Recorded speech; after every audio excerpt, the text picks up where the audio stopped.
Everybody on Fox News is saying it. You ready for this? All right, watch this. Here you go. Where's the union in all of this? Because I read the entire New York Times article. They're not helping. I read this entire New York Times article. 1, 2, 3, 4 pages, not one mention of the union possibly making concessions in this whole thing. Yeah, I know. They've got to come to the table. This is an example of how unions can be very bad for workers. It's these onerous union contracts that have made the car companies, American car companies, uncompetitive. Martha and I were talking right before we came on the air. If you can fire the CEO, why can't you fire the head of the union? Because everything I'm reading right now, the company and the union have not made great strides together going back to December. You are right, Bill. The union and General Motors have not agreed on how to take care of these legacy costs. That is, the health and pension benefits for retired UAW workers. That is what is breaking the bank at General Motors. Charles, you know, some people say that Ron Gettelfinger should also go. If Rick Wagner should go, then Gettelfinger should go as well. The two of them have created the environment at the company over all of these years. You know, why do you think we're not hearing anything about that? Well, I didn't see any union reps get told that they had to get out in this endeavor because Barack Obama wouldn't anger his political base.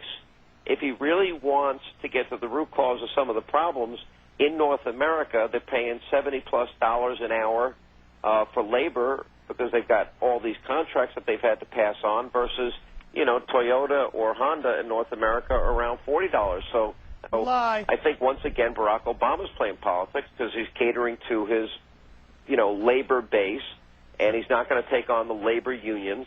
And he's basically going to give them what they want at the end of the day because they're the ones that are going to be out there helping him get elected and spend millions of dollars doing it. This is very interesting because, you know, he's somebody who was elected largely with a great deal of union support, and yet it is the UAW who has the best contracts in the union business, and they need to make some of the greatest concessions, which he pointed out in his speech. Gettelfinger, the man who runs the UAW, has not yet, I hesitate to say given in or caved, but he's given no ground on this so far. We are getting flooded with tweets and some blogs saying the guy who should be fired here is Ron Gettelfinger, the head of the UAW, because he's the guy who negotiated all these lavish and burdensome contracts that sent the big three into a tailspin, and he's now refusing to budge on this health care for life for retirees. What do you think of that?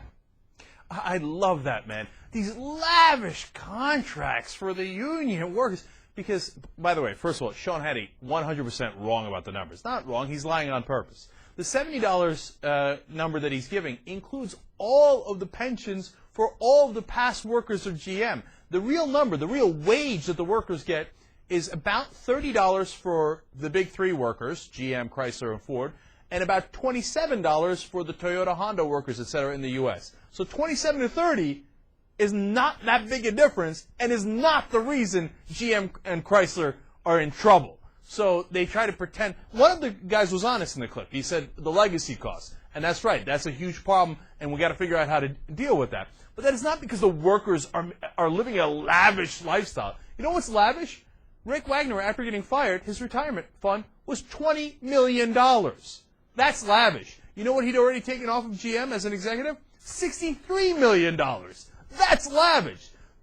$30 an hour is a good, solid rate. God bless him. And other guys are getting 27 at Toyota and Honda, but it is not lavish.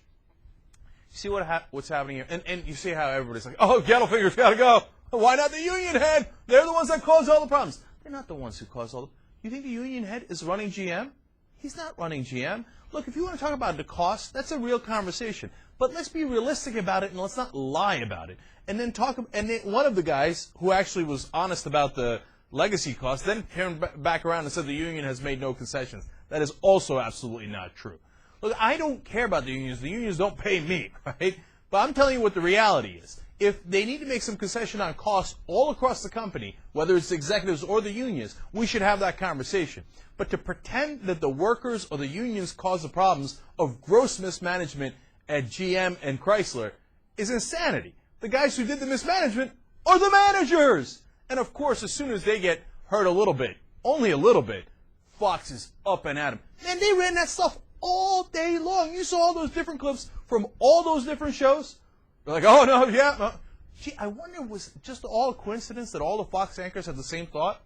Or could it be that Roger Ailes and his VP wrote a little note to everybody saying, hey, blame the union, blame the workers, protect the CEOs, and protect the rich. And then they all go on air and they're like, oh, yeah, it's the union. Oh, yeah, totally. Roger, did I do good? Am I getting a raise? All right. Yeah. Gettlefinger's got to go. Yeah, I'll tell you what. Workers. Yeah, this is what I think about workers. Yeah. Okay. Rituals. Roger, get raise. Okay. All right. Oh, by the way, I thought Obama said nothing about the unions. That's what Fox just said a couple of times, right? That's curious, because I thought I remember him saying this yesterday. Now, what we're asking for is difficult. It will require hard choices by companies. It will require unions and workers who've already made extraordinarily painful concessions to do more. Wait, he said the unions need to do more.